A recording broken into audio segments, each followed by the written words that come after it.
Hello everyone, welcome to JMJ classes. You are listening to Jasna Mariam Johnson. Today we are going to discuss the poem House of a Thousand Doors by Meena Alexander. Meena Alexander was born in 1951 in Allahabad, India and raised in India and Sudan, and later lived and worked in New York City. She was an Indian American poet, scholar, and writer.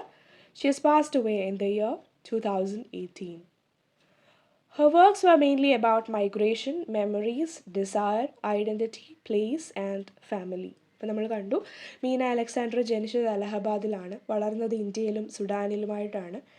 പിന്നീട് അങ്ങോട്ടുള്ള ജീവിതം ന്യൂയോർക്കിലായിരുന്നു. അപ്പോൾ ഇങ്ങനെ ഒരുപാട് സ്ഥലങ്ങളിൽ അവർ ജീവിച്ചത് കൊണ്ട് തന്നെ അവരുടെ വർക്കുകളിലും മൈഗ്രേഷനെ പറ്റിയും അതുപോലെ തന്നെ അവരുടെ ഹോം ലാൻഡിനെ കുറിച്ചുള്ള മെമ്മറീസിനെ പറ്റിയും ഒക്കെ നമുക്ക് കാണാനായിട്ട് സാധിക്കും. Some of her major works are Nampally Road, Fault Lines, Illiterate Heart, Rose Silk, Birthplace and Buried Stones. House of a Thousand Doors was published in a collection titled House of a Thousand Doors, Poems and Prose Pieces. It is a collection of 59 poems and prose pieces which was published in 1988. 1988 ഒരു collection of പോംസിനകത്താണ് ഈ ഒരു കവിത publish ചെയ്തത്. ആ കളക്ഷൻ്റെ പേരും ഇത് തന്നെയാണ്, house of a thousand doors poems and prose pieces എന്നാണ്. ആ കളക്ഷനിൽ 59 പോംസും അതുപോലെ തന്നെ പദ്യങ്ങളും ഗദ്യങ്ങളും ഉണ്ട്, പ്രോസ് പീസസും ഉണ്ട്. And the poem is called as a dream poem by the poet herself because it is about her ancestral home at Niranam near Thiruvalla. It deals with the poet's memories of her ancestral house. ഈ കവിതയെ Meena Alexander തന്നെ ഒരു സ്വപ്നമായിട്ടുള്ള ഒരു കവിത എന്നാണ് പറയുന്നത്. അതിൻ്റെ കാരണം it deals with Har memories at Har ancestral house. അവരുടെ തറവാട് വീട്ടിലെ അവരുടെ ഓർമ്മകളെ പറ്റിയാണ് ഈ കവിതയിൽ ഇൻക്ലൂഡ് ചെയ്തിട്ടുള്ളത്. About the title, Meena Alexander explores the effects of colonization in this poem. This house has 1,000 doors, referring to its openness to guests, foreign ideas, and new aspects of culture. However, perhaps it was this positive aspect that proved to be a disaster for India, as the colonial powers spread the network of their web in India, utilizing trade as a pretext. ഈ കവിതയിൽ ഇന്ത്യയാണ് 1000 വാതിലുകളുള്ള ആ വീടായിട്ട് സങ്കല്പിച്ചിരിക്കുന്നത്. ഇന്ത്യയും 1000 വാതിലുകളുള്ള ഒരു വീട് പോലെയായിരുന്നു. എല്ലാവരെയും, എല്ലാ ഗസ്റ്റിനെയും, എല്ലാ ഫോറിൻ ഐഡിയാസിനെയും ഒക്കെ വെൽക്കം ചെയ്യുന്ന ഒരു നേച്ചറാണ് ഇന്ത്യയുടേതും. 1000 വാതിലുകളുള്ള വീടെന്ന് പറയുമ്പോൾ ഏത് വാതിലൂടെ വേണേലും ആ വീട്ടിലേക്ക് നമുക്ക് കയറാം. അതുപോലെ ആയിരുന്നു ഇന്ത്യയും. ഇന്ത്യ എല്ലാവരെയും സ്വീകരിച്ചിട്ടുള്ള ഒരു കൺട്രിയാണ്. അതുകൊണ്ട് തന്നെ ഇന്ത്യക്ക് ഒരുപാട് പ്രശ്നങ്ങളും ഉണ്ടായിട്ടുണ്ട്. ബ്രിട്ടീഷേഴ്സ് വന്ന ഒരുപാട് ബുദ്ധിമുട്ടുകൾ ഇന്ത്യയിൽ ഉണ്ടായിട്ടുണ്ട്. സോ അതിനെ പറ്റിയും ഈ പോയത്തിൽ ഡീൽ ചെയ്യുന്നുണ്ട്. In the contemporary era also, India is with 1,000 doors as there is brain drain and people immigrating to foreign arenas. ഇന്നും ഇന്ത്യ 1000 വാതിലുള്ള ഒരു വീട് തന്നെയാണ്. എങ്ങനെയാണ് ഇന്ന് ആളുകൾ ആ വാതിലുകളിൽ കൂടെ പുറത്തേക്ക് പോവുകയാണ്. ഇന്ത്യയിലെ കാര്യം വരികയല്ല, ഇന്ത്യയിൽ നിന്ന് പുറം രാജ്യങ്ങളിലേക്ക് ആളുകൾ പോവുകയാണ്. സോ ഇന്നും ഇന്ത്യ എന്താണ്, 1000 വാതിലുകളുള്ള ഒരു വീട് തന്നെ ആണ്. Now without any further delay we'll move into the poem. This house has 1,000 doors. The sills are cut in bronze 3 feet high to keep out snakes, toads, water rats that shimmer in the bald reeds at twilight as the sun burns down to the Kerala coast. So here Meena Alexander's ancestral house has 1,000 doors. 1000 വാതിലുള്ള ഒരു വീടാണ് Meena അലക്സാണ്ടറിൻ്റെത്. And to prevent reptiles or other animals entering the house, creeping from the reeds during the twilight time, the sills of the windows are built 3 feet high. Twilight എന്ന് പറയുന്നത് ത്രിസന്ധ്യാ സമയമാണ്.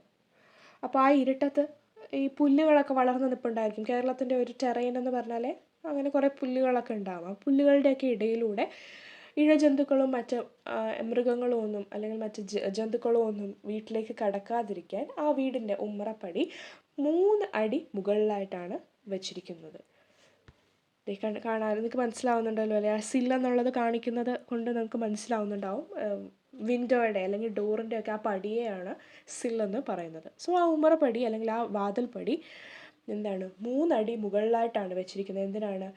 ത്രിസന്ധ്യാസമയത്ത് ഈ പുല്ലുകളുടെയൊക്കെ ഇടയിലുള്ള ഇഴജന്തുക്കളോ മറ്റ് ജീവികളോ ഒക്കെ വീട്ടിലേക്ക് കടക്കാതിരിക്കാനായിട്ട് അത്രയും പൊക്കത്തിലാണ് ഉമ്മറപ്പടി അല്ലെങ്കിൽ വാതിൽപ്പടിയൊക്കെ ആ വീടിന് വെച്ചിട്ടുള്ളത്. So here, when we say this house has 1,000 doors, as I've already told, it shows the welcoming nature of India. ഇന്ത്യയാണ് അവിടെ ഉദ്ദേശിക്കുന്നത്. 1000 വാതിലുള്ള വീടായിട്ട് ഇന്ത്യയാണ് ഇവിടെ ഉദ്ദേശിക്കുന്നത്.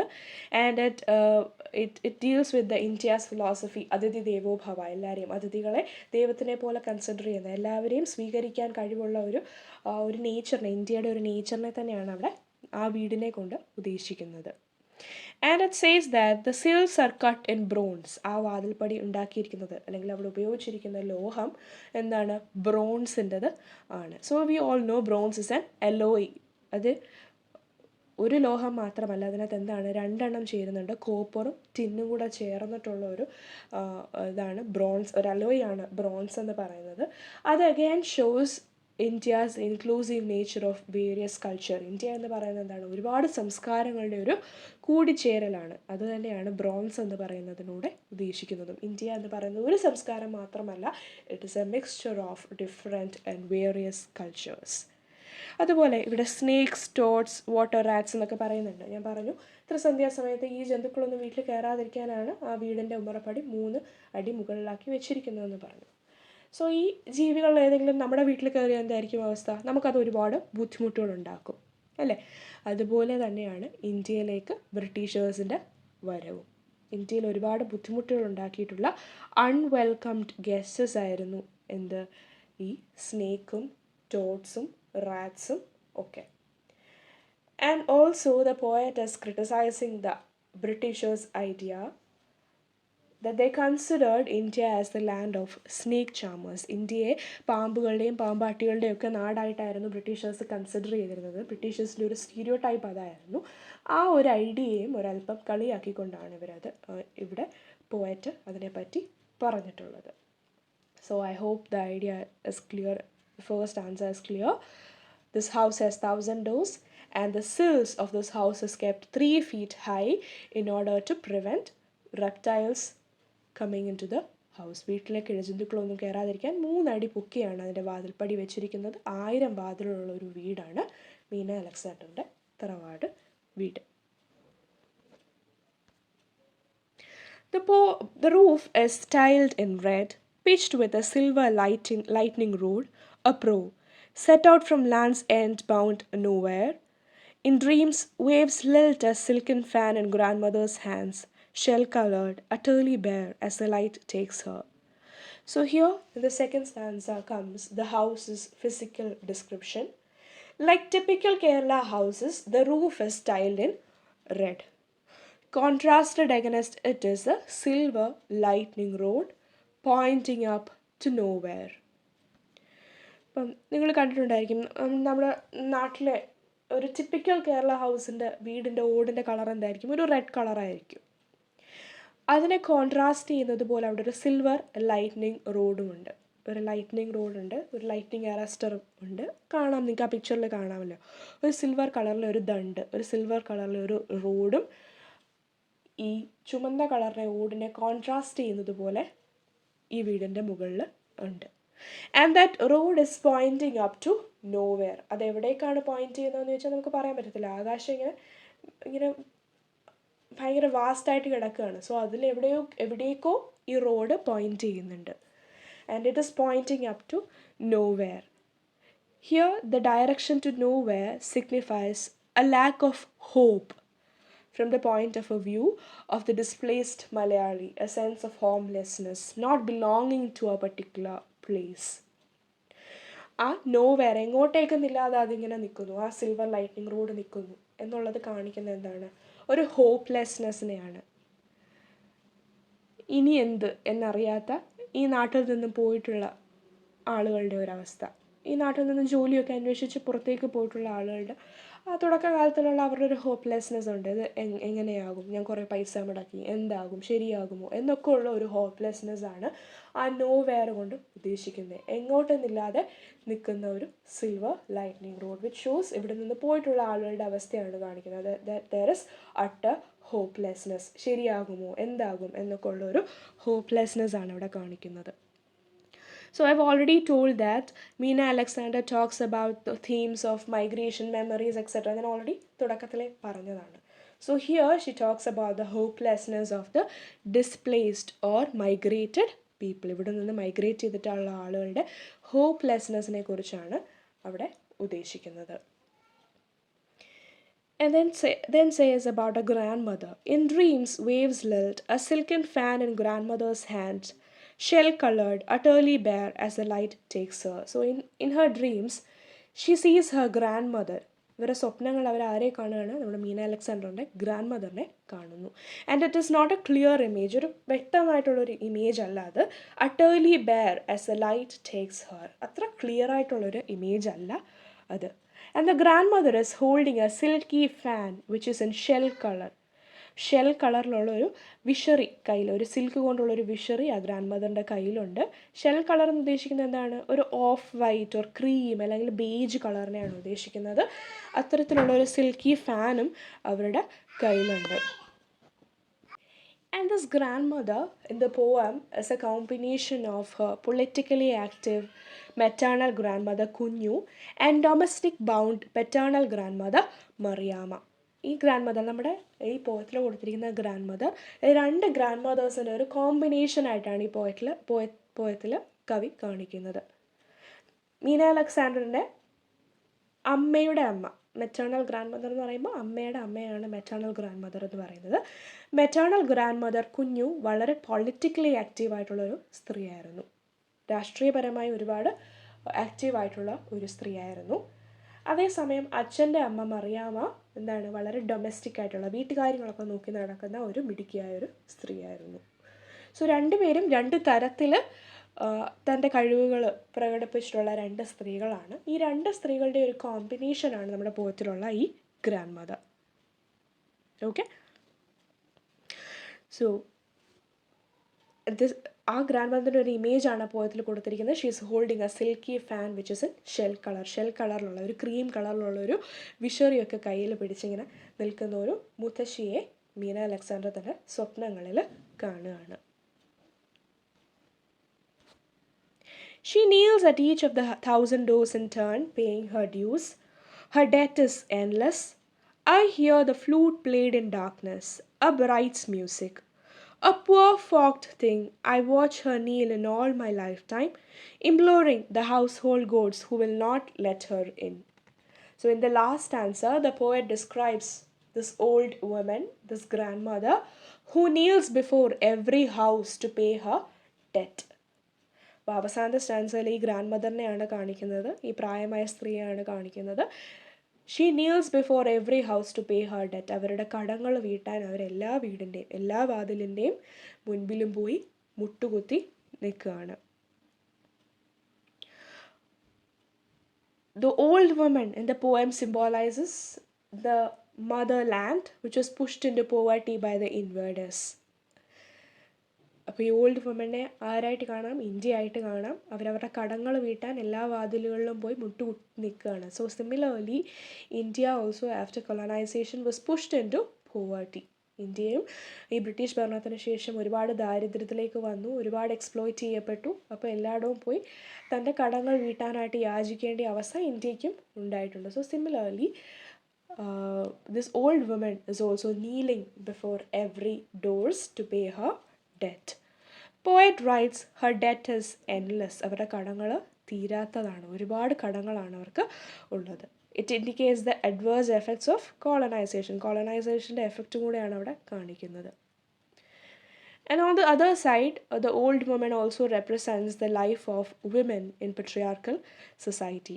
ഈ പെട്രിയാർക്കൽ സൊസൈറ്റിയിലെ ഒരു സ്ത്രീയുടെ ജീവിതത്തിനെയും കൂടി നമുക്കിതിൽ നിന്ന് കാണാനായിട്ട് സാധിക്കും.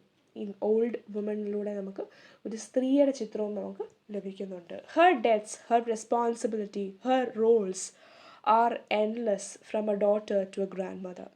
പെട്രിയാർക്കൽ സൊസൈറ്റിയിലെ ഒരു സ്ത്രീയുടെ ജീവിതം ഇങ്ങനെയാണ് തന്നെയാണ്. അവരുടെ കടങ്ങൾ അല്ലെങ്കിൽ അവരുടെ ഉത്തരവാദിത്തങ്ങൾ, അവരുടെ റോളുകളൊക്കെ എന്താണ്, എൻലെസ് ആണ്. ഒരു മകളിൽ തുടങ്ങി ഒരു മുത്തശ്ശിയിൽ വരെ ഒരുപാട് കടമകളാണ് അവർക്ക് ഉള്ളത്.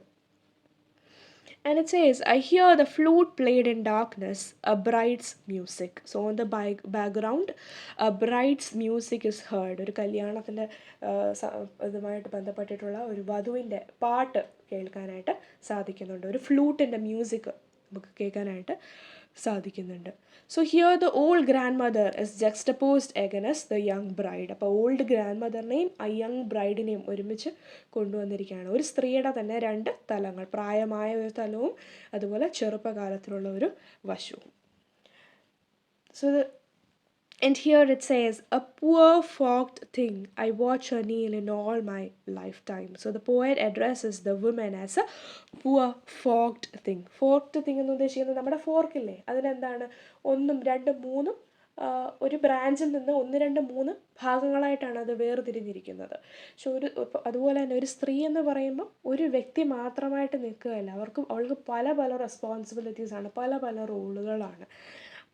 അതുകൊണ്ടാണ് പോയറ്റ് ആ ഓൾഡ് വുമനെ അല്ലെങ്കിൽ ആ സ്ത്രീകളെ എങ്ങനെ വിളിക്കുന്നത്, പുവർ ഫോക്ഡ് തിങ്.